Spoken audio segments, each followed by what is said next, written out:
Let's practice English sentences together.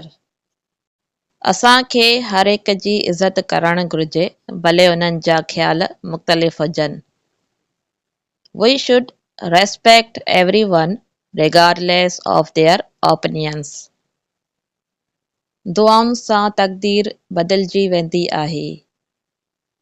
Destiny can be changed through prayers. इहो त थियणो ई आहे. It has to happen. इहो त थियणो हो. It had to happen. मुंहिंजो अंदाज़ो सही न हो.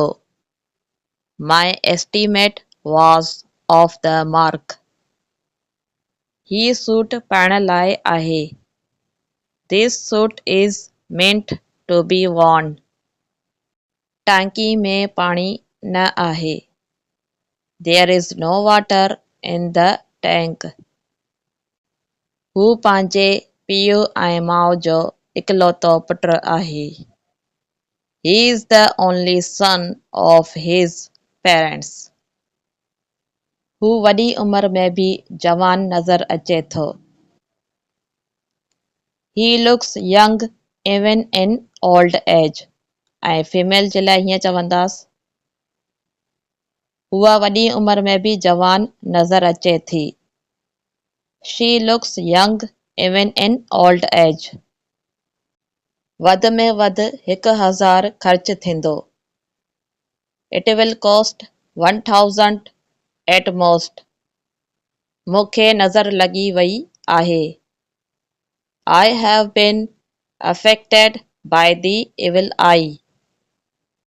हूअ चुल्हो ॿारे रही आहे.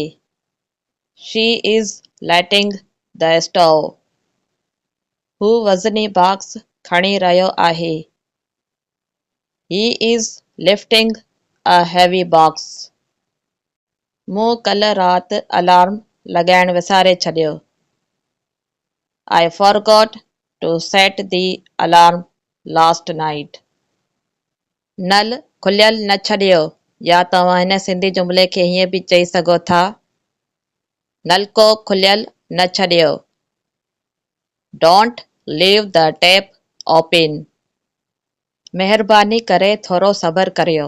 या तव्हां हिन सिंधी जुमिले खे हीअं बि चई सघो था.